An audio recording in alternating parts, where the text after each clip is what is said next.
pledge allegiance to the flag of the United States of America and to the republic for which it stands, one nation, under God, indivisible, with liberty and justice for all. Roll call, please. Greg Claypool. Here. Emily Sayers. Here. Sarah Freilich. Here. Pam Sporer. Here. Laura Cordesi. Here. Steve Elkins. Here. As usual, I have a couple of notes before we start, and I just want to, I know Dan has it on his report, but I had it on mine as well, but I'll just say, I wanted to thank everyone who worked the parade and visited the parade or attended anything. It was a great weather, it was a great time, and I think it was very well attended this year, so thanks to everybody that came. And also, we have another birthday at this meeting, and I'd like to say happy birthday to Greg Claypool. Thank you. All right. 39 today. Yeah. No, it's 39. Happy anniversary to Laura and Bev. Yeah. Yeah, and happy anniversary to Laura. And we'll start with our minutes from the 12th. Do I have a motion? I'll make a motion. I'll second it. Any changes or? I have a few. I actually emailed Julie in advance to give her a heads up. A few. Just a few, 7 to be exact. On page 1 in part 5, Roman numeral 5, I wanted to note that I was very intentional about wanting to add my reasoning for my vote there. So I want to include those notes here. I Let me object to excuse- that. May I just say Sure. something?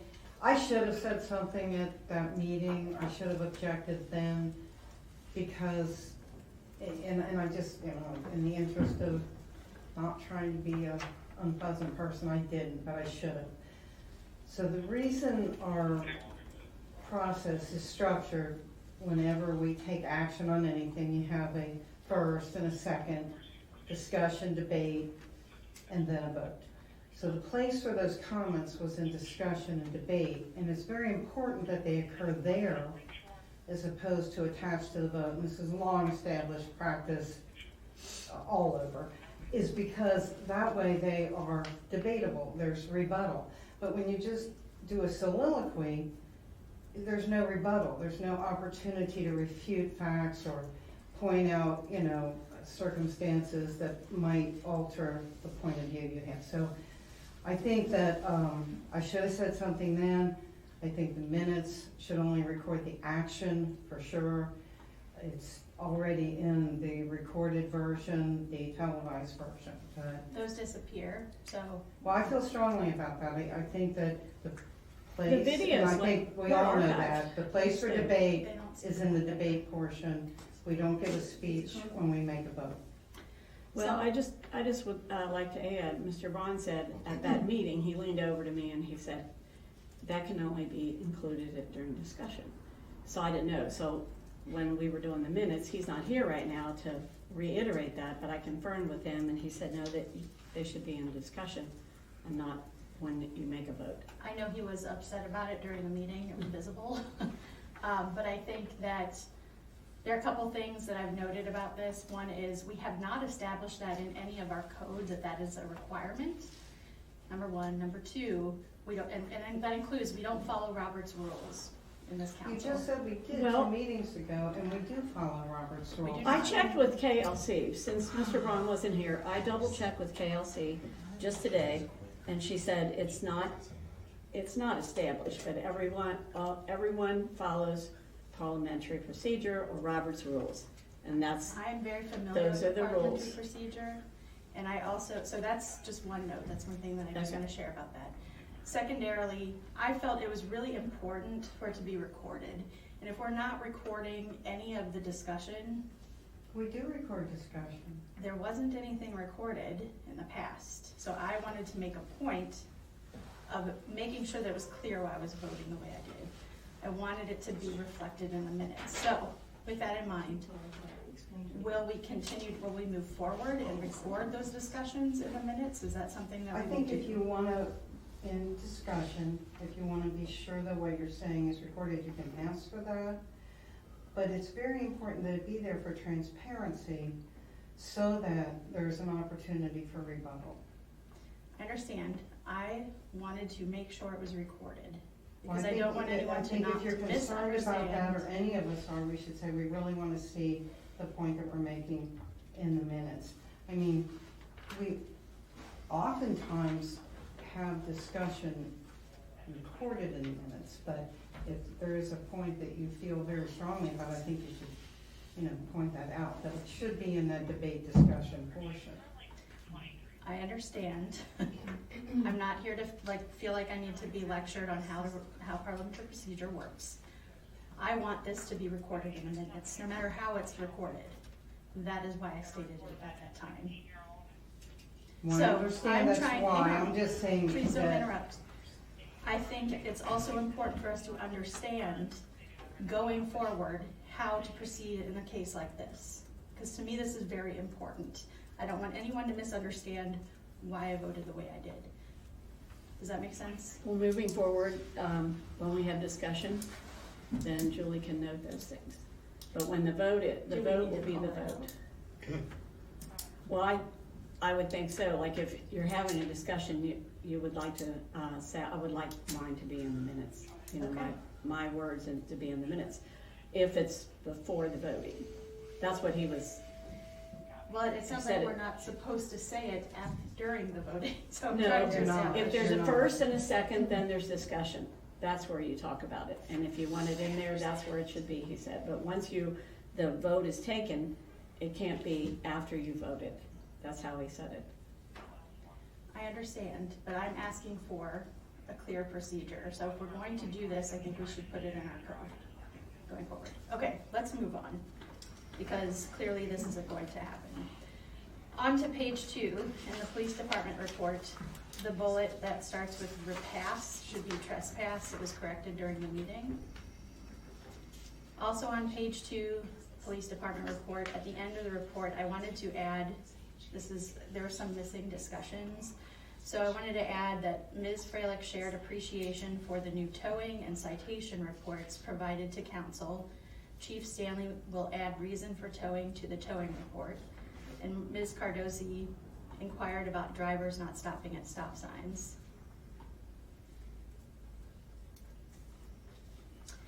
Page 3 in the Public Works report, at the end of this report, I'd like to add, discussion followed about the sidewalk at Hamilton and Arlington and the curb and gutter work on Cleveland. I'm sorry, where's that? Page 3 at the end of the Public Works report. Also on page 3 in the city engineer report, at the end of that report, it does start with a discussion followed, but I want to make a little adjustment to that so that it states discussion followed regarding the speed hump incorporated into the mill and overlay project on Cecilia and the bus stop on Dixie Highway at Arlington. And then page 4, this is a very small change. In the second paragraph of Roman numeral 10, in old business, midway in the paragraph, I'd like to change the word him to council so that the sentence reads, Ms. Freilich replied that she also spoke with Mayor Washington and reminded council that the street belongs to Park Hills. That's all.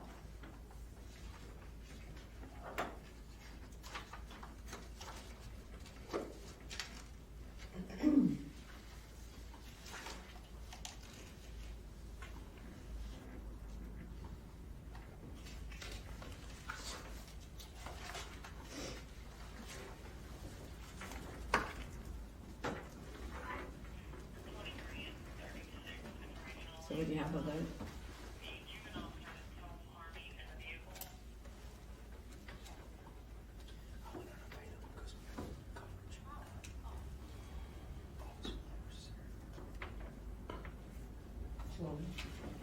Somebody's gotta make a We already we did did a that. motion, I'm Yeah. sorry.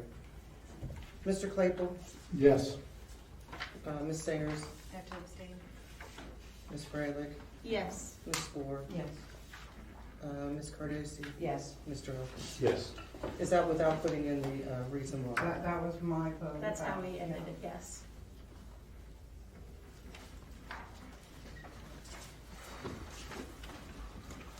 We have second reading on ordinance number 2, concerning noise. It's an ordinance for City Council of the City of Park Hills of Kentucky, amending section 9603 that impacts the code of ordinances regarding noise control. The change was from, it was just noise, I think Ms. Cardosi brought it up about Sundays, and we all thought it was in there, but it had not been. So it was changed from 11 to 9 a.m. on Saturday and Sunday, so that was added, and we had a first reading. So now it's a second reading, so I need a motion to approve. So, I have some things to share about this. So I really appreciate the intent behind this amendment and the effort to make weekends a bit more peaceful. I think the addition of tools like chainsaws and gas-powered leaf blowers is a smart and practical update. At the same time, I want to raise a concern about extending quiet hours on weekends. While many people may enjoy a slower start on Saturday or Sunday, not everyone sleeps in or has the weekends off, and some folks, especially with those with early shifts, may prefer to tackle household projects before the day heats up, especially in the summer. So I prefer to keep the 11 p.m. to 7 a.m. time frame, and just add the chainsaw and leaf blowers. Well, I've had some complaints about noises starting on a Saturday early, that the only day they were off is Saturday. And I said, I hear them working on, it was actually on our street, banging, doing rock cutting, pretty noisy things. So that was the whole reason this came up, I believe. So, and I think you had a call on something else. I saw it on our Facebook page where someone was complaining about loud noise early. I just think it makes sense for it to be consistent. It used to be that we had a different time for Saturday and Sunday as well, but it was, the ordinance was changed to, and just kind of left out, and when you brought it up, Laura, I thought it was just omitted, and Mr. Vaughn thought it was as well, so. Because this is taking it back to where it used to be. And adding the chainsaws, gasoline powered leaf blowers, right? Mm-hmm. And it's the second reading, so, Just take a roll call. yeah, unless we're gonna, you all wanna do something else. Discuss more?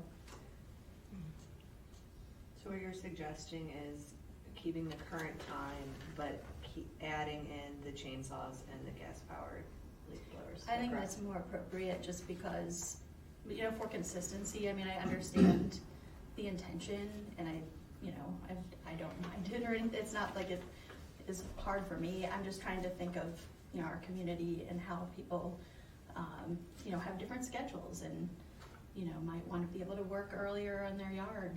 And if 7 o'clock is too early every day, then that's a different story. Well, they can do lots of work without a chainsaw, I guess, when you power leaf blower, just kind of wait for that. I mean, I'm an early riser, it really doesn't impact me, but I have seen and heard people complain, particularly when you're next door to construction and a construction thing's going on, it's like, whoa, it's my day off and this started at the crack of dawn, so I understand that too.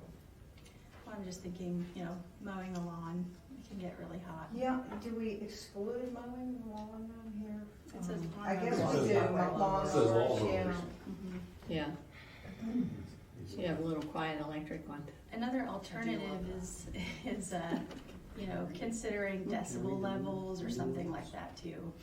Yeah, that's our measure. It really is, Yeah, and it we is. have employed that in other areas, and it is difficult to measure. Well, could we compromise and exclude Saturday and just make that limitation to Sunday? I mean, I think it's the same it's the same situation, whether it's both days or just one. Or what about making it 8 AM? I mean, I think if it's consistently 8 AM, that would be fine. Well, construction crews like to start literally at the crack of dawn, I get that, you know, they gotta, so 7 AM, I think we need on the weekdays, because they do need to work then. And I think it's We're just talking about the Saturday and Sunday right now. Yeah, but what Sarah wants to do is Make it make it all consistent. All so. 7 days. Yes. And I'm hearing you say that you think 8 AM is not early enough Monday through Friday? Right, I think, I think you'll I see agree. construction crews, they start. No, early they at the start crack of dawn. at 6 or 7. We've had to call people and tell them that we have an ordinance that was 7, because they want to go over there at 5 or 6. Yeah, exactly, they need the daylight, so. Yeah. I mean, we have a motion on the floor, so we can vote it or change. amend. Yeah, I kind of like I mean, if I were going to alter this, I think 8 AM is reasonable. For Saturday and Sunday. For Saturday and Sunday, I do. I mean, how do you all feel about that? Well, yeah, I think it's reasonable for the weekend. I don't feel strongly that way, I'm just, Yeah, perhaps a couple. Yeah, I don't either, so whatever you all. I understand wanting the consistency across all 7 days, but I also see your point, because I don't think that those construction crews are necessarily doing that like Monday through Friday. Maybe in some cases, I don't know, I don't work for one, but I think the 8 AM that could work. Regarding complaints, have there been any calls to the city about noise? Yeah. Oh, yeah. Not to me. Mainly Not to where me, you're, not you. mainly where you're next to a construction site and people strike. And it is true. Or they got the blower and the Yeah. lawnmower and, you know, So really lawn early. services like to get out real early. Right. Yeah, especially in the summer with the heat. Yeah. That's true. Right. Just to know why we're still in discussion, very minor, but in E, it says lawnmowers. I should be think lawn so. services. No, we already corrected it. Those lawnmowers Yeah, out there. I thought that was pretty good, Steve. It's a good one. Yeah, it is a good one. There's also a little underscore in A, if you really want to get Yes. a Yeah. little extra Right after the technical. A in between you. Yeah, but the lawnmowers is a good catch. I'd like to suggest a compromise and change the weekend time to 8 AM. And that gives people plenty of time, but yet it does give them a little protection from a construction crew. Okay, so it would Wanna read make a as, motion for that? as, Yeah. Should be two Yeah. ends. Monday through Friday, But is 7 the, AM is the start 7 time. AM is the and start time, but on that Saturday and Sunday, it would 8 be AM. Yeah, 8. so I'll make a motion to that effect. I I'll appreciate second. that. Okay. So, Is there a second? Me, I second. Roll so, call? Mr. Claypool, Yes. Ms. Sayers. Yes. Did Ms. we- Fraley. Were you finished? yeah, I am finished, Okay. but do we need another motion that we? I thought you think- did, and we have a I think second. you- Well, I think we need another motion that we, will proceed with this as amended. So I'll make that motion and Emily will. I'll second. That's what I thought you Okay, already great. did. Okay, Yeah, I'm sorry. now we can vote. That was Mr. really Claypool. confusing. Ms. Sayers. Yes. Ms. Fraley. Ms. Yes. Ford. Yes. Ms. Cardosi. Yes. Mr. Elkins. Yeah, Second reading on ordinance number 3, ordinance, City Council of the City of Park Hills, Kentucky, amending section 32.36 in the Code of Ordinance regarding a schedule of time for a regular meeting and caucus meeting. The change on this was to be at 6 PM, and it was removed from an emergency read from last meeting to just a second reading on here. So is there a motion so moved. to? And I'll second, and I want to point out, just for the benefit of everybody here, it also makes the change that if our regular meeting date falls on a federal holiday, it will be transferred to the next Tuesday. So previously, we had met on federal holidays, so now we'll just, It would be the The immediate alternate, Tuesday yeah. after at 6 PM. I'm going, sorry. Claypool. Sorry, Julie. Sorry. Okay. So I want to take a moment to share why I'm hesitant about moving our regular meeting time from 7 to 6. For many people in our community, 6 PM is a hard time to make it for a meeting. Just as an example, you know, our Economic Development and Business Committee meeting is at 6, and we have a member who has a couple of times shared, and I'm not gonna call him out, but he has a business in Park Hills, and he says it can be very difficult for him to get here, even from his business here, at that time. So I think it's important to recognize that, you know, there are people who have commutes, people who work later shifts, who are juggling family routines. And while I understand the desire to wrap up earlier, you know, it's really not about just us, it's about everybody in the city being able to make it here on, you know, at a time that's reasonable. And I also did a little quick study of, you know, our sister cities, and a lot of our sister cities do have their meetings at 7 p.m. There are some who have their meetings at 6:30 and at 6, but a majority do follow 7 p.m. And so I just wanted to share my thinking on it, because I appreciate, like, I understand, and I know I'm being really persnickety about times tonight. Seems to be the theme of the evening. But it's important that we make sure that our meeting time is accessible for as many people as possible. No, I appreciate that, and for the same reasons, I see people get up and leave before the meetings are over because it's getting late. So for the very same reasons, I hear what you're saying.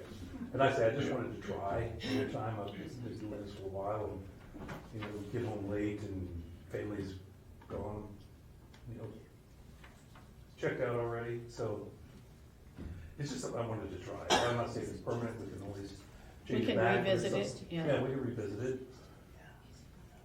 If I can make. Well, if we want to try, I have a question about this. If we wanted to try it, could we, No, it has to be done by ordinance. it has to be done by I ordinance asked this every question. time? Okay. Okay. Yeah, I try to be prepared, and he said he had a conference, and I thought of all my No, questions. that's good.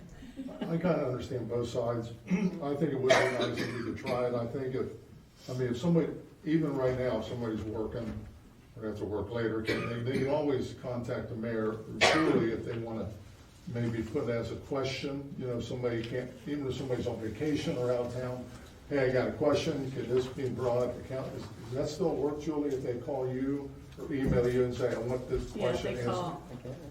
Yeah, so there still is a possibility they can have their voice being heard, maybe not their voice, but their message being heard if they can't make a meeting. I'd say, at least try for a while, see how it works. I haven't had anybody contact me and say that they don't want it done, so that's just my opinion. Well, we have a motion and a second on, so I think it's time for a Mr. vote. Blakely, Yes, Ms. Sayers, Yes. Ms. Frylich, No. Ms. Fluor, Yes. Ms. Cardosi. Yes. Mr. Elkins. Yes. We have a second reading for ordinance number 4, the amended budget. And there were a few changes on the amended, only because we try to amend it for the first reading as best as possible, but then a few bills sneak in that are unknown or we didn't know about, but hardly anything changed on here. But carry forward is actually better because we did get more money in on several things, like interest. Another check came in, and so we had a few things that were more than we thought. So our carry forward is improved from our first reading. So the carry forward shows on ordinance 4 is $3,310,400, and with all the appropriations, leaving Should we make a motion and then discuss? a balance. I was just reading the ordinance since Mr. Braun wasn't here. We're over, there's an over-under, so our appropriations are $2,690,413, leaving $214,430. That was revenue versus expenses only. So the carry forward being more than that, that's our carry forward brought us to a fund balance of $3,524,830. And we need a first and a second on that. I'll make a motion. I'll second. I have some, Mr. oh, sorry, discussion time. I I wanted to call out a couple of things that I noticed. There are some numbers that are much higher than even what is in our financials for last month, so I wanted to just inquire about them. So for example, I'll start with the payroll taxes. We're listing that at 590,000 for income, but we're at 515, so are we? I just received a $75,000, so that's where that is. Okay, is the same true for the municipal insurance tax, which there's this 97,000? We still have a full quarter to collect, and we're averaging over 100,000, so I can safely say that 97. I feel confident that we'll Okay. reach that. Okay, and then I just wanted to, and I guess I'm gonna come back to the franchise taxes for utilities and cable as well. Because for utilities, we're only at 8,600, but we are showing 24,000. Are we expecting that difference? Which one is that? The franchise taxes for utilities. I just got a $15,000 payment from Duke. These Okay. are not reflected in the Mays, they're reflected in the Junes. Okay, See, a lot of things we get the last month. sure, I just wanna make sure, cause they're pretty big differences. And then the same is true for cable, we're at 13 right now. We get quarterly on that, that's kind of I just left it where the mayor put it, I'm not sure. Yeah, we're anticipating. I did Cable- take it down, but, we're Yeah, if we get anticipating. it, I mean, I don't know. That one I don't know. Okay, well, the other ones were more important, and I think I've asked this before, but I just wanna clarify, you know, what we do when, say, the fiscal year, the actual numbers deviate from what is in the amended budget. How do we? The auditor report that? addresses it. Okay, that's the only, Yeah, because, I mean, that's always a possibility. I mean, it'll be a small deviation, but because you receive quarterly payments, yeah. We that's try to always get a as possibility. close as of course, Anyone else? thank you. Mr. Claypool? Yes, Ms. Sayers?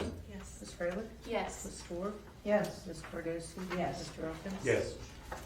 Second reading on ordinance number 5 for our proposed budget moving forward. Time flies. And if you'll notice, our fund our fund balance carry forward says $2,502,757 dollars, but the reserve fund was asked to be broken out for the Amsterdam Reserve. So that's $1,022,073.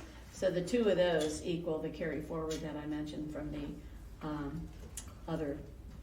the revised budget. So the estimated revenues are $2,651,925, and then everything's all the appropriations are taken from that, from just the income part. So our estimated revenues less our appropriations of $2,554,201 leaves $97,924 to the positive, not in the hole. But this leaves our end balance of $3,622,554. That includes the reserve fund that we have for our Amsterdam match. Yeah, thank you for separating that out. Oh. Is there a motion? I'll make a motion. yeah, I'll second. I just want to quickly ask, since we just went over the updated numbers in the amended budget, and they're pretty different from what, and I know we try to go lean conservatively here.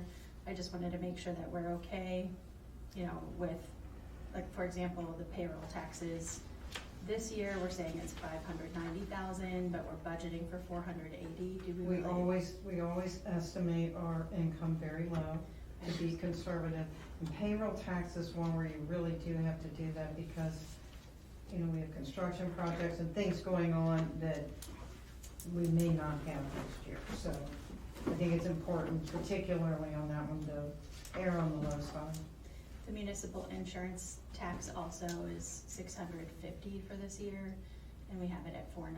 So I don't really have a problem. Of course, we'll amend next year, but it is important for us to, you know, be able to know what we're going to be bringing in, because that could equal projects or things that we could do. I don't wanna lose sight of that. So I guess, Mayor, any Right. thoughts on that? Yeah, I still like to be conservative, because if something does come up, then we can look at, so we do have the reserve, or we have our, capital improvement, you know, that line, we can always add cash to it if absolutely necessary, and if that's something over and above that the budget, that would come to the council and have to be voted for. Let's say all our equipment had vanished overnight, you know, and we have to buy new equipment till the insurance comes through or something like that, then we'd have to have a vote to move some money from our reserve fund to go ahead and get our equipment until we would be reimbursed, that type of thing, so, just I for understand. a scenario. I'm just making sure that we don't wanna make it any closer to the actuals. I like the numbers where they are. I think they're conservative, but not ridiculous. I mean, I can see your point. You could take this to the extreme, and I don't think we've done that. I think we're kind of meeting in the middle there. And we have an Amsterdam, road under what we've, you know, to show what we've, spent on. It's kind of a wash going in and out because we do get reimbursed minus our match. So, 92,500 is what we expect to be paying coming up. And that's about the remainder of the engineering contract that we have. So that's where that number came from. So if we move into another stage, then that, we'll probably be looking at a different number then. Okay. Anything else? Roll call? Mr. Claypool? Yes. Ms. Sayers? Yes. Ms. Fryland? Yes. Ms. Moore? Yes. Ms. Cardosi? Yes. Mr. Elkins? Yes. Municipal order number 11, declaring, I'm sorry, I'll read. An ordinance of the City Council of the City of Park Hills, Kentucky, declaring a certain real estate of the city as surplus, authorizing its sale in accordance with the state law. And this would go on a municipal bid.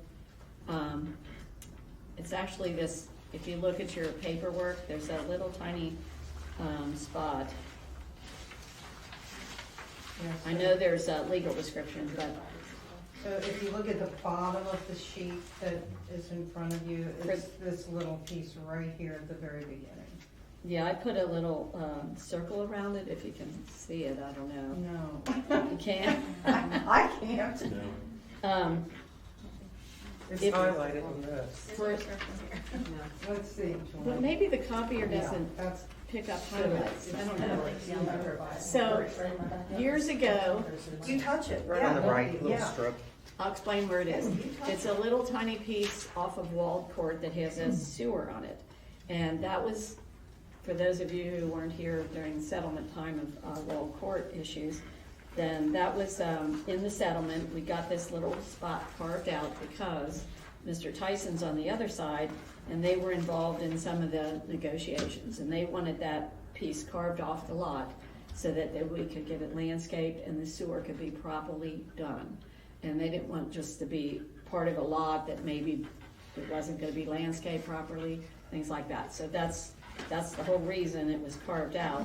And now we have a person, well, there's two parties abutting it, but we have one that's asked about, you know, taking care of the property. So we pay to take care of it right now. And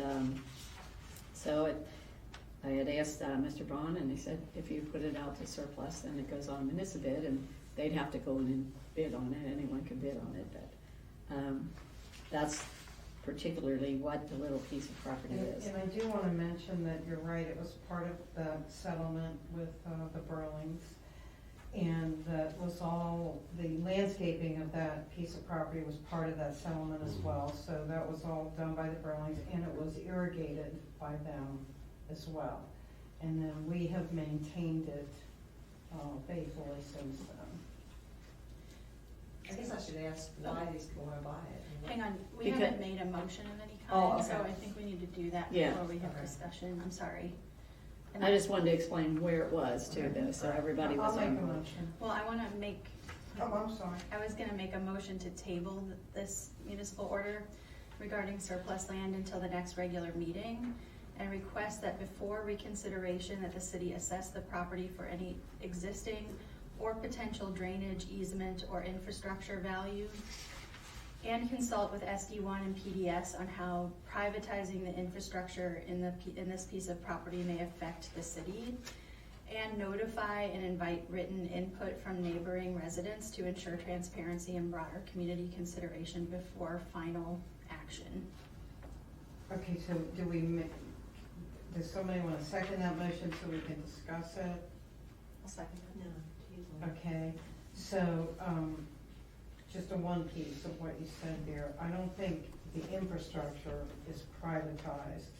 I mean, there is a, SD1 owns that sewer. yeah, that's there. So there's no privatization of any infrastructure. I just want to clarify that. But wouldn't it make sense for the city to keep that property? It's always been my understanding that it's not wise to sell land that belongs to a municipality generally unless there's a good reason that, you know, benefits the entire community. So it sounds to me like we have an interested party who wants to buy it, and that's what has instigated this. And maybe that's a good reason, but I think we need to make sure that this is something that actually, you know, is a good move for our city. That is what brought it up, but the reason, we take care of it, they plant it, you know, they have nice plantings along it, and they would like to maintain it as well. And it is part of their side yard, it was part of their lot that It we was had, part of their lot. I think that that's. we had what it carved brought off up, and prior. It was carved out of their lot. I think you can probably see that. Right, but the people who live at that address now never owned this property. No, never. No. That's right. And this was given to us similarly to the rest of Audubon Preserve. Correct. Right. As part of an agreement. So it's kind of interesting to me, like I wanna also call this out, because I called PDS today to just ask some questions about this parcel.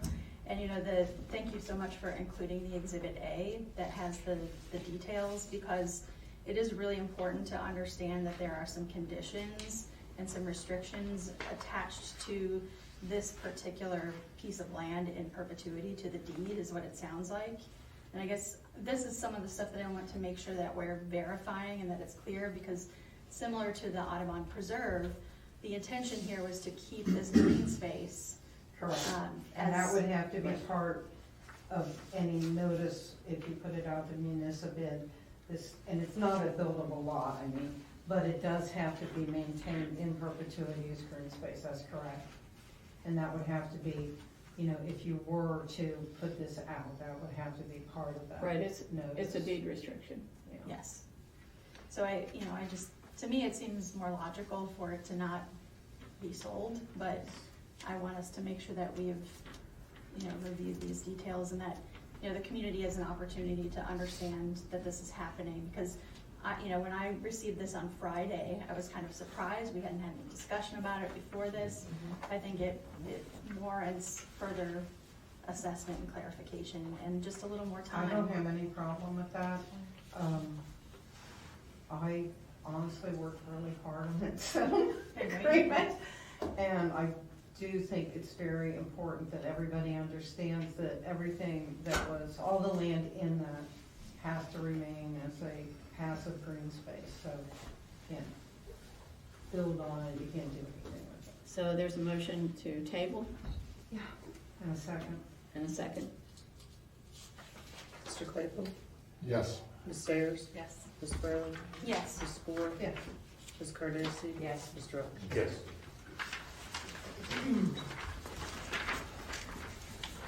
Municipal order number 12, an order for city council of the city of Park Hills, Kentucky, authorizing and directing the mayor to execute a contract with Eaton Asphalt Paving Company concerning Cecilia Avenue for the roadway and improvements. And I was gonna ask if we could move Jay Bear's report, or Tanner, you could, if you wanna speak on this, about the bidding and, you know, how we arrived at this before, you know, we do this one. Is that acceptable to council? Oh, yeah, that'd be great. Would you like to give your report then, and you can tell us about the, thank you. Thanks for having me this thing. Good, certainly. place I need to stand? No, that's voted. Great, thank you, sir.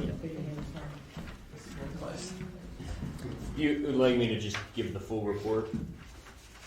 Sure. Yeah, okay. I'll introduce, I'm Tanner Alley. I work with Jay at Bearbecker. I'm a civil engineer with the company. Here tonight in his stead, the active city projects, there's the bus stop pad at Dixie and Arlington that we are contracted with the city. We have prepared the base map that just finished this past week, and we will start conceptual design shortly. The mill and overlay project of Cecilia Avenue, the design is complete. It advertised and went to public bid this past week, and we received 3 bids from Eaton Asphalt, Regler Blacktop, and Queen City Paving. Eaton was the low bidder of the 3, and we reviewed bids and provided recommendation to the city that they contract with Eaton. There's also a private project within the city that I am not personally aware of, but Jay provided me an update. The Gateway development, also known as Park Point. The city has a bond in place until the punch list work is completed. With the long delay in completing this task, a new inspection and punch list is suggested before the bond is released. A plat is to be prepared by the developer to dedicate the proposed right-of-way along Amsterdam. The city engineer spoke to a representative from the project engineer's office on February 4th, 2025. The city is awaiting a copy of a draft plat. Right. And that's all I have from my engineer's report. Do you have any other? No, thank you very much. So that's how this municipal order came about to, for me to sign contract with Eaton. So it is ordered by council, as follows, that I would be able to execute the contract with Eaton Asphalt Paving Company for Cecilia. It says Cecilia Avenue roadway project, but you can see by what I sent you, Dan, that's what they called it. And I asked Tanner that at the meeting, and what happened to Scenic, because that was part of it. And that's part of the project, so, and you can see that in your paperwork, so. We have a I motion. think, yeah, I'll make a motion. I'll second. I'm really happy with the bids, that's great. Well done. I really appreciate the inclusion of the plans. Yeah, that's very nice. And they do look really nice, and I'm also very, very excited about the speed hump. Right, that's in there. Where's that gonna be? That's speed hump. It's shown, Oh. it's shown there. It is.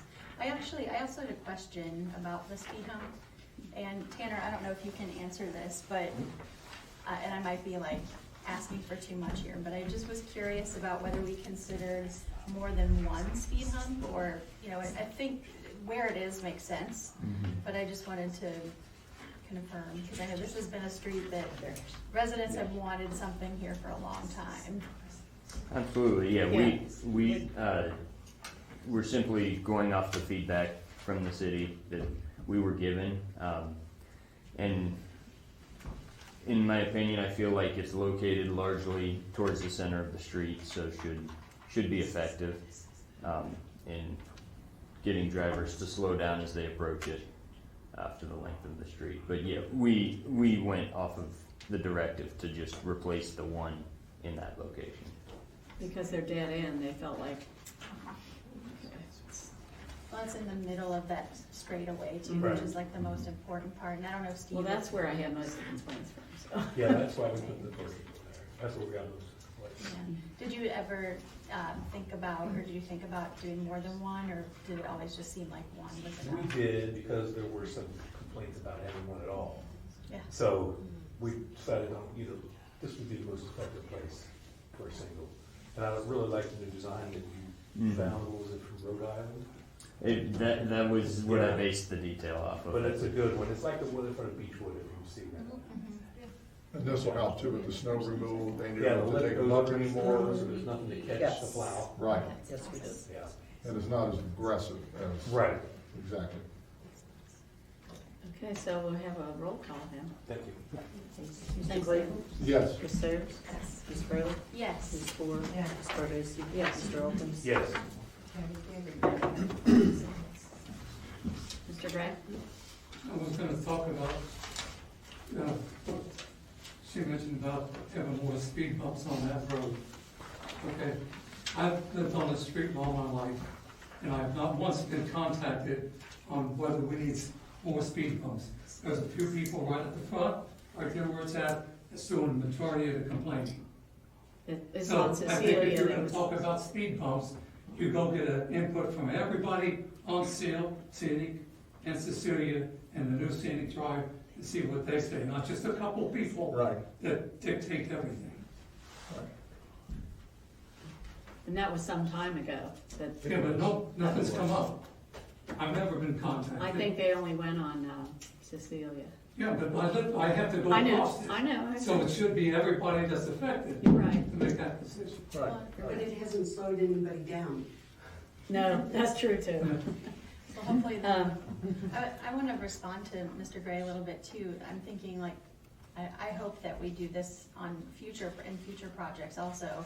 So maybe as we move forward, I think it's wise for us to, contact more residents that are affected. I agree. You know, Maybe more attention. I'm not against speed bumps per se. I mean, I go over to Lincoln Airport and through Linwood, they've got little speed bumps and they're set up for 25 miles an hour. You can go over them at 25. Right, Our speed limit is 20, but you can't go over that speed bump at 20. right. If you go over to 15, you watch the kids on the bus, they'll throw up out of the seat, That's what the car. okay? And that's, Yeah. like I say, if we're gonna do them, then they need to be set up for the speed limit that we have on the streets. That's a good point. And we have tried to modify them that they're Yeah, not but so. this new style will do that. Right, Yeah, they can do that better than what you purchase. What you purchase, you get either Right. a 5 mile an hour, 15. Those are what they sell you. right. And I think also this is a speed hump versus a speed bump, which is Yeah. what is currently there. If you go down Beechwood Road, the one, in front Yeah, of the school, I know, that's yeah. the style it's gonna be. We have one on Audubon too. Yeah. Yeah, those are fine, I mean, it's just, Yeah. when you start putting the other ones on it. No. No. You got a good point. We've done some homework, but you're right, you got a good point. Thanks, Dave. Now, moving on to Chief's report. Do you want to field any questions? or- I'll field questions if you got them, and I'll do my best to answer them. Chief Stanley was ill, so we have replacements, so if you have any, you looked at his report, I'm pretty you familiar have with any- most of it, so. I have a questions for him? Certainly, Neglect breaks my heart. yes, Is APS called for a situation like Always. that? Okay. yes. And a lot of times they're unsubstantiated, or we have to do a very long, drawn-out investigation, but they are contacted. We're mandated by the Kentucky Revised Statutes to contact them within a certain amount of time. Okay. Any other questions? I just wanted to thank you or Chief or anyone who was involved in sharing the citations. I realized we got the reports last time. This time we got the full detail, so Certainly. I don't have to ask questions. We have a couple of officers who are young and willing to go out and assist us while we're working the behind-the-scenes investigations. They go out and take care of our traffic stops and all that kind of stuff. So we don't have a problem providing that if we can, so for sure. And they've been sitting at places that have been called about, and I. Can I just iterate something on that as well? Sure. So this is how I do it as the operations supervisor, and this is something that Captain Webster had explained to me before I took over the position of sergeant, and it made sense to me. When we get the calls, whether they come from residents calling us or you guys sending us emails, I'll take that information and I go out and I sit. No citations written, no traffic stops done. I sit in a conspicuous or non-conspicuous area and I will observe. And if I see, for prime example, Park in Cleveland, the disarray of stop signs there. I have a couple of spots that I can see them in plain view, but most people don't pay attention. And we're about an 80% violation there, probably. In the course of an hour of sitting there, I'm getting about an 80%. So I take those, I call them hot spots. Prime example, the one that was up at Audubon in Lawton that caused some issues here not long ago. That was probably about a 65-70% rating of people driving through the stop signs. I counted the number of vehicles that stopped and actually heeded the law versus the ones that did not, and then I calculate that up. I send an email out to the guys, and because my guys have officer discretion, I'm not going to force them to go out and write citations. I cannot do that by law. They have officer discretion. This is what I want you to do. You sit in the area, you monitor it. If you observe something that is blatant disregard to the law or the safety of the residents of the city, then I want you to enforce it based off of your discretion. And I just recently sent an email out to the guys, and I believe I CC'd you in it as well, that they're Little Amsterdam is like right there in Hamilton and in Amsterdam. Transients on Amsterdam, Lord help them, they do not heed. They drive extremely fast. We all know this. But fortunately for them and unfortunately for us in a sense, and I say that slightly facetiously, there's usually one or two of us working a shift. So we can't always sit there because we have to handle other calls. But we do sit there and monitor whether you guys see us there or not. We are monitoring those. That is one of my hot spots. It has been for months and months. And most recently right here, especially with the summertime, weather warming up, people walking their dogs, kids playing. That's where I want my guys focusing on if they're going to be looking at stop signs for now, unless... Thank you for saying that. That really makes me happy to hear it, because my big worry down there are the kids. Of course, absolutely. And it's the pedestrian that's really at risk there. So I'm really happy to hear that. Yes, ma'am. Well, I appreciate that, and I'll pass it on to the guys. So over the course of the last few cycles of my shift, for the last couple of weeks of me working, between all my other stuff I have going on, I have sat there. I usually sit there 1 or 2 hours a day if I can. Unfortunately, today I only got maybe 30, 45 minutes this morning. That was early on, trying to catch people going to work. We all know going downhill, people drive extremely fast. Cleveland, you need to put some speed bumps in Cleveland. But Cleveland is scary, and for pedestrians, especially it's terrifying. people walk right down the center of Cleveland. People walk right down the center of Cleveland. The speed limit is 15. Which it's stated there, I think 2 different signs. It says 15 on there. But, it's what it is. So I have observed today I did 4 traffic stops, and they're all warnings right now. Verbal warnings. Hey, let's not do that no more. Okay, have a nice day. And hoping to let people know that enforcement will be coming, because Officer Little absolutely loves watching stop signs. I have trained her well, and my guys are all in. And so, and I say that facetiously, but she will go out and she will do what Sergeant Dwayne or Chief Stanley says, and she goes out and she hunts for those, because she's very hungry for the job. She enjoys it, and that's what I want to see out of her. So, going forward, and that goes to all of us here, let's be more mindful of that. And if you see us in the area, that's what we're doing. So, may I just mention? I mentioned Sure. it to Chief Cody last month. There's another spot that I myself have had issues with, and I've had a lot of calls from neighbors. The intersection of Montague and Amsterdam. There's a 2-way stop there, but nobody holds their lane, and that's the problem. So at the bottom of the hill there? Yes. So we need to, I talked to Dan about striping that. I don't know if that'll help, but if you could take a look at that, give us recommendations on how to improve the safety at that Because intersection. really, when you're coming into Park Hills, you need to kind of pull up and then turn, and everybody just cuts the They just cut the corner. That's exactly right. Montague's kind of an odd bird for you got a speed limit of 25, because I use the example of Dixie Highway. The speed limit on Dixie, majority of the speed limit is what, 35? Trying to enforce 35 on someone when everybody does 45 and 50 is almost unheard of. So what I tell my guys, goes back to discretions, you have to assess it in the sense that, okay, what is the flow of traffic? What is the normal flow of traffic? And honestly, if we're on the subject, Dixie Highway needs to have an entire different recalculation of speed limits anyway. But Montague, the speed limit is 20 or 25 on it, and that's, No, it was 15 on Montague. is it 15? I thought it It was. is, I think it's 15. 15. Which is, Which is really hard to drive. it is, and that's where, like, going uphill probably ain't so hard, but you're coming down a pretty, significant grade there, so, it's kind of hard to really monitor that one, and people don't pay attention when they get to the end right there at Amsterdam, so. That's the area of concern, that there's 2 stop signs and not holding the lane.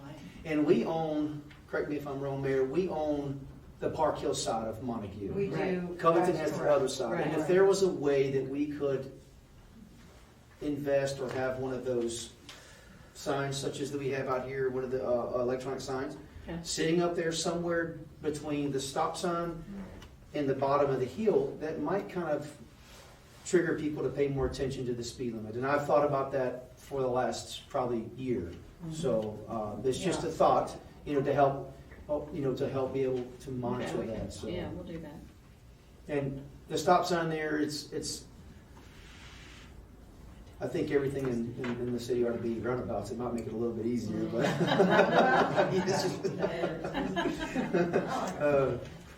But no, that's really all I have with that. So, any other questions I'm willing to answer? Great job. Thank you.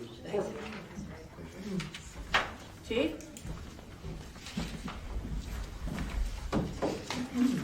Hopefully everybody had a chance to read my report, just a few things. We actually already have started conducting fire inspections, our annual fire inspections this month of all multifamily, and we will be getting to the businesses later on.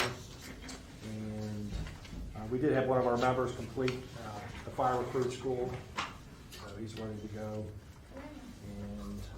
And we participated in a heart safe drill up at Notre Dame Academy. And basically, the heart safe program is it's a program through Children's Hospital where they come in and it's for sudden cardiac arrest, where they are equipped and trained to handle that with the AEDs and all the training. So basically, we just were along to provide what we would do once if somebody called 911 kind of thing, and we had Fort Wright ambulance there as well. So they do it once a year. But that's all I have. Does anybody have any questions? Fire inspections, I like those. I do. Yes. Yeah, so we do all, basically all four family and up buildings, the common areas, and then we do all businesses as well, the schools. I just have one, Chief. I know the little daycare they have up in Notre Dame Academy, you all went up there with the fire trucks and did like a little, and I've heard a lot of really positive, even people don't know Park Hills have the children up there, just thought that was really cool and really neat. You guys went up there. The Julie Learning Center. Right, yes, sir, yeah. It's my understanding they're moving to. Yes. To Yes. St. St. Agnes. Agnes, yeah. Yes, sir. I don't know if we're gonna still be invited or not, but we're always willing to go. I'll work on it. But you all did a great job, really appreciate it. We're closer. Thank you, Chief. Thank you. I like what you posted too. It goes right with our resolution we just. Yeah, I wanted to, before you leave, Chief, you remember last month, council passed a resolution asking the Department of Transportation to look at Sleepy Hollow and improve safety, and then, what happened there totally demonstrated what we were concerned about. So we've not heard back from anybody yet, but Julie is going to send that accident to everybody that we sent our resolution to. So thanks for posting that. Just to clarify, that the accident was actually in Fort Wright. I but saw that, yeah. The people called it on the Park Hill side, so that's how we ended up there. Yeah, Well, it's still Was this bad. just a couple days ago? Yes, Saturday afternoon. Any part of Sleepy Hollow is bad. And we don't even like going down in the truck, so. I wouldn't either. You go off just a little bit, you're in trouble. Thank you. Thank you. Mr. Dan? Greetings, Mayor Zumbrot and members of council. Thanks for another month. And, we had a lot going on and a lot more to be going on this month. The sidewalk improvements in North Arlington and Hamilton are complete and look and feel real good. The slopes and the angles that they had used and doing, and there's the ADA ramp and grid in there now, so that's all squared away. curb and gutter work up on Cleveland is getting ready to start happening here soon as Mother Nature lets them get started. And that's Upper Cleveland between Upper Jackson to Emerson. You stole some of my thunder, Tanner. Welcome to Park Hills. Look forward to working with you. Nothing against Jay, but you know. And now the best about the best parade flag raising event and crowd yet. A ton of compliments and thank yous as well. So a big thank you to all of our veterans, the parade committee, mayor and council, the police with traffic control, Chief Rigney for assisting with the flag raising ceremony, as well as this department participation. But most of all to David Slaughter for organizing this event for 50 years and being Grand Marshal on this, and being the Grand Marshal and the 7 vintage plane flyover he arranged that. That was pretty impressive stuff.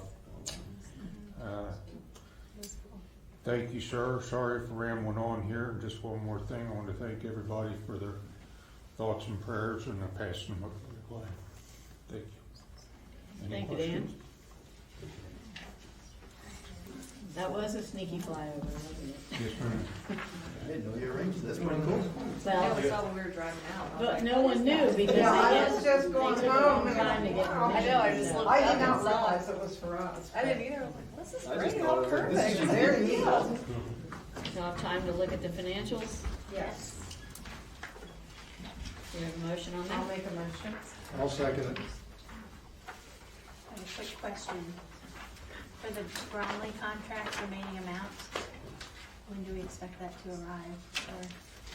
Or I always ask Julie this, but I understand it now. When we first started with them, the auditor put the first 25, because they pay ahead. We put it in the June of the year before. And so we'll get it in June again, and then the auditor will move it to this year, so it'll still. But at It's some just an point, ongoing, yeah. it's an ongoing, but they do pay ahead. They don't pay in arrears, they pay ahead. So, yeah, I kept asking Julie and finally we figured it out. So we would look back and all since they've started, and it started early.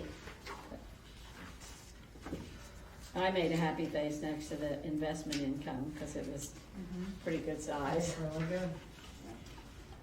Does anybody have any other questions on the report? I will not have a report next month as we will be closing up the fiscal year already again. You know how that is in July. So we'll wait have till- June and July financials available at our August meeting and then get ready for another audit. So, Yeah. Yeah, always. Do you need a roll call on? yeah, if anybody has. did we vote? No, we didn't vote, but we. You motioned, have a Greg motion and a second. Second, yeah, Yeah. so time for. Mr. Claypool? Yes. Ms. Sayers? Yes. Ms. Fraley? Yes. Ms. Ford? Yes. Ms. Cardosi? Yes. Mr. Ellis? Yes. Any committee reports? The park committee met, we had a good meeting, discussed a number of issues. One, of the ones I wanted to bring everybody's attention to, Laura and I are going to go meet with NKADD and possibly the Mayor Bromley as well, to investigate grant opportunities and what may be available for us. We are looking for opportunities for a park on the south side, for lack of I'm bad with directions, is that I am right? too. Correct. Over Is here. it- Yeah. Where I live. East, north. And for the replacement of our existing play equipment, we're looking at restroom facilities, if that's even a possibility for us, we don't know, but I think if it is a possibility, we definitely are going to need a grant assist on that, so we're gonna look into all those options. The only other things that we discussed were our ongoing rehabilitation of Audubon Preserve. There have been a lot of indigenous trees planted in there this year by members of the park committee, so we put in witch hazels, we put in sycamores last year, and Zumbiel paper. Mr. Zumbiel is making a donation, which I am tremendously grateful for, to the city. We will be receiving 2 trees from him as well. And He was in the parade. and he was in the parade, and he He gave was out trees. handing out What's his trees. first name? Tom. I'm gonna babysat for him. Well, it's amazing you asked me, because I keep getting his name wrong. I keep calling him Bill and Mike and everything, but it is Tom. There were 5 of them. Well, see, that's why I'm, Yeah. yeah, right, but very nice, so that's it. We talked a little bit too, Pam, about the police officers maybe coming into the Well, park. thank you and- for bringing that up, Yeah. Laura, absolutely. Would you discuss that? Sure, Yeah. so we just thought it would be a good idea to have the police officers maybe just walk through Trolley Park, you know, now and then. Once a day, twice a day, something like that. Yeah, say hi to moms, get to know who's actually there. This time of year, we always have some issues with older kids, doing things that they shouldn't be doing in the playground. It's just nice for people to know that the police are present. Certainly. And the children would then be more comfortable with you. Yeah, I think that would really be nice. I'm generally there, if I'm not hung up at the office, I'm only speaking for myself here and off for one or two of the other officers. We're generally there at least once or twice a day. Not necessarily in our cars because we're monitoring the stop sign right there. That's But what I we're would, talking about. it's like, yeah, you know. but I would definitely pass it. I love the kids. Well, Every we time would there's a really pass with the kids. appreciate it. And I we haven't think- seen, and I'm sorry to interrupt you, I haven't seen any type of issues from anyone. I heard there was some There is an issue. human leftovers, if you will, at the park recently where Yeah, someone and there were potentially some dropped kids. trowel or something. Yeah, and there were just some kids in there, you know, who were way too large for the equipment. That's And our fair. equipment's reaching the end of its useful life anyway, so we wanna, but Maybe we should put a age limit sign in there. I was about to ask if there was an age limit sign. There's not an age limit, but I think that what Laura's talking about, what we're really looking for is just a friendly presence. So moms Certainly. know who you are, Yeah. kids know that they can come to you. I think it would be a really nice thing. Yeah, certainly. I'll pass it on. I to my walked guys with for sure. Officer Little down through there a couple of times, Yeah. and they loved her. Yeah, They- she yeah. keeps like kids Stickers and and stickers and kid everything in her stuff. car. Yeah, which well, is- we have a bunch of stuff for you guys that you can pass out to kids. I think that'd be great. Yeah. So certainly, I'll send an email out this week to the guys and say that you guys were just asking if there would be a little bit more of, because we do foot patrols. Generally, our foot patrols are done in the neighborhoods and kind of Well, stuff, but. We and- would really Yeah, appreciate it.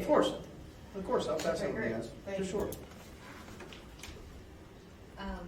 Economic Development Committee met as well, thanks to Sarah.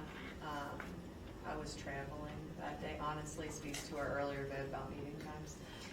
I was traveling, but I work an hour and a half away, so it's a unique situation. But we did meet. One of the things I did we talked about a lot of things, but to bring to your attention, we're in discussion about having another town hall event.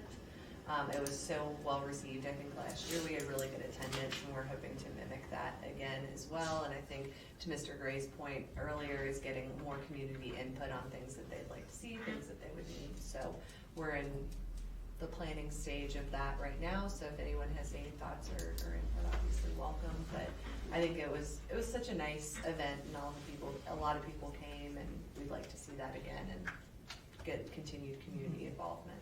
Do you have anything else? I think we might do the same thing as we did last year with a survey proceeding as well, so if anyone has things you want to know, we're open to including that in the survey. Yeah, we're not married to any of I think we had a good model, we had a good framework of how it ran last year, but if you have any thoughts on survey questions or things that we should ask or topics we should discuss at the event itself, please feel free. And it's possible, we're still figuring it out, but I think the idea is something around communications, because that seems to be the hot topic for us. I was just wondering, are you going to have any events that, target businesses and, sort of have opportunities for businesses in Park Hills? You mean, for this specific event, or do you mean No, broadly? a separate event, yeah. Yeah, I think we did a lot of that last year, not a lot, but we did that last year as well, but I think we could definitely consider that as another event opportunity. I know we did a lot with Finkeys and Alley last year, but a lot of a lot of business owners in the city did come to the town hall, which I thought was great, because they kind of told us what they wanted or what they needed, and we tried to really Right. support that vision. I was kind of thinking, I don't know how to phrase this, but businesses, to attract businesses into our city, which I think we're trying to do. And we're looking for particular businesses that we think would be a good fit, that our residents have said they'd like to see. And I just wondered, are we gonna reach out to them? And for example, if you're looking for an eatery or something of that nature, you know, most business owners don't know that there's been all of this new construction in Park Hills and what our demographics are and how they've changed and how that might feed into a good opportunity for them. It would seem to be a good thing to promote us a little bit. Certainly, and I from an mean, economic. maybe, I mean, in a website really doesn't work because they're not thinking to look at our website. No, and that was kind of the impetus for the discussion around communications at the town hall. And from an economic development perspective, I completely agree with you. But we have to also look at how we're incentivizing businesses to come here. I Right. mean, advertising the city on the whole is absolutely a great strategy. There are a lot of positive things about it and things that we could share and say. And we're working on that as well in terms of like a package of what you need to know about Park Hills, what we have in terms of Yeah, that's demographic exactly what I was population. thinking about, Alan. Yeah, like, you know, the number of cars that go down Dixie Highway, all of that kind of stuff, you know, we're trying to package up. We also need to consider, and we've talked about this a lot, what is that incentive, you know, from a national, state, county, city? And we wanna encompass that for a business to just have. A lot of our sister cities have a lot of these things, so that is another project that we're working on. Yeah, I think that's a critical project because I do think the business opportunity climate has changed in our city because of the Tapestry Ridge, I mean, Park Point, the views. You just got a lot of additional residents. I mean, they could benefit a business owner. Yeah, and any other thoughts, obviously, I agree with you completely, Pam, welcome as we continue to build this. It's definitely an iterative process, so we wanna make sure that And when I we're, know that this is sort of your expertise, do other cities have sort of a packet of information like this that they provide and that we could ship out to like developers, or how do they do that? some cities do, I can definitely speak to the state perspective Mhm. a little more than I can the city, but we have looked, I know Sarah's looked at a lot of these, there are a lot of really good examples from the city from other cities of what we have, what you can get, you know, what other businesses are here, et cetera, number of residents, things like that. And it's more than just a fact sheet, cause I think it's ease of use, right? Like businesses don't have time to filter through this information. You're right, It just yeah. needs to be, here, this is what you need to know, this is who you need to call, done, simple. So that's what we're trying to get to. Do you wanna add anything to that? I would just say, I mean, we've certainly been talking about the package. I think Laura even offered to participate in some of And that Mike. work, and Mike Conway. Yep. And I also think that the road diet conversation that we've had a couple of times, that's a really strong piece of that, you know, like concept of like, how do we sort of build the way for people to want to be interested to bring their business here. So I know that's kind of like a bigger project idea, but it's also like, Yeah, well, part of that I story. think it would be a healthy thing for our city to have that, you know, and make it available and maybe routinely send it out to, you know, not only possible businesses, but also to city managers and people who come in contact with this kind of thing, who might give assistance to us. Yeah, and we can work with BNKY and all of those other. Exactly, groups. exactly, yeah. Okay, thank you. And we haven't done a lot of meeting, like we met with the, oh my gosh, Jean from, oh my gosh, Jean the Shaw. the Catalyst. Yeah, Jean Shaw, Catalyst, yeah. Like we've done some of that back work, and, you know, we, Talked about being a TIF district and all of that kind of yeah, stuff. we've had those conversations. Any other committee? Infrastructure committee, met, we talked about a lot of this already, so just go quickly. We talked about the North Arlington to Hamilton adjustment, which is done, looks very nice. At the time of the meeting, we didn't have any updates on the bus stop or whatever, but thank you for the update on that. We pushed forward. We talked about traffic calming and the style of speed hump that we've decided is best use for our city, so we've got that in place. We talked about the work that's coming up, we've heard about the curbs and gutters going on, we heard about Cecilia. And just real quickly, I wanna know the process we used to look at the work needed on Cecilia using this new high-resolution drone. Can you just briefly talk about the advantages that gives us work, because it's pretty cool. Yeah. Absolutely. Yeah, that was something new.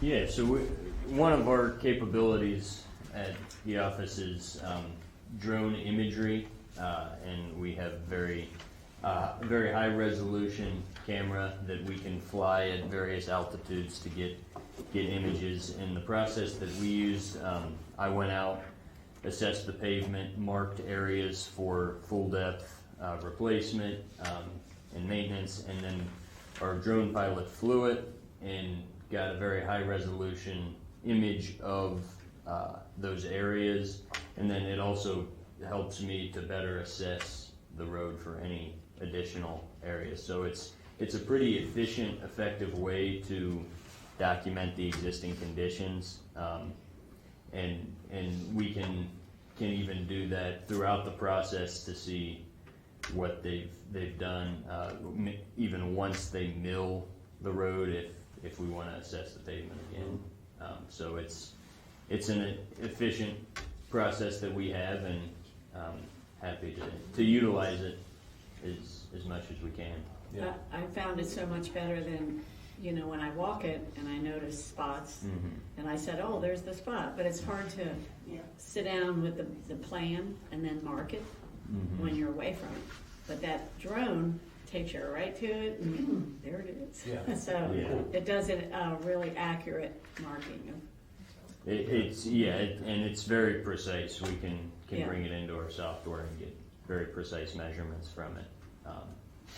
So and it's more efficient than the hand-based map. Right. True. So Okay, cool. Thank you. Absolutely. Appreciate it. Thanks very much. We talked about crack sealing that's gonna be going on, and Pam, we did talk about paint striping, and we did talk about Montague putting a Thank curb you. in, Thank you. even though it's not our street. We think it needs to be done, so we're gonna look at it that way. Since the weather's getting better, Dan was gonna get an update of all the pass-throughs that we have through the city, the stairs and so forth, so we'll discuss that at the next one. Amsterdam, we talked about it, engineering drawings are being worked on, utilities are being called. I just wanted to note that Councilman Claypool's been trying to contact with Duke to talk about lighting. We might wanna apply to it as well, some neat, LED lighting along the way. I think you were having trouble getting. Well, he finally got with me today, as a matter of fact. Apologize, because I put about 4 calls into him, but I know they're busy. We're gonna try to line up a meeting. Hopefully next week I'll let council know if they want to attend. We're gonna walk down Amsterdam, see what's feasible, what something would cost if we try to adopt the same lighting on the lower part of Amsterdam with the new section coming in, what kind of price and stuff like that. So I'll let everybody know when he calls me back. But All right. it's been going on, so we're It getting was there. suggested in some of our meetings with the OKI though, that if you have a style of lamp, and we already have poles, that you put that style on the pole. Right. Because otherwise you're gonna have more poles and more poles and more poles. Right, We did talk about that. Okay, so that's something to think about. yeah. Right. And finally, last thing is traffic count updates. I now have access to the data for the radar signs. It is pretty cool with different reports. I've got to work my way through it, but we can get graphical representations out of it, the traffic count. And I have the speed count here, but we looked at all that. And I was surprised to see, what your comments is, the averages aren't that high. But we gotta think about where's the position of the sign have to do with that. There's a lot of things we need to think about. I put some questions out to Chief. I haven't got back with him yet. But find out the best way to use this data, and we can use it to our advantage.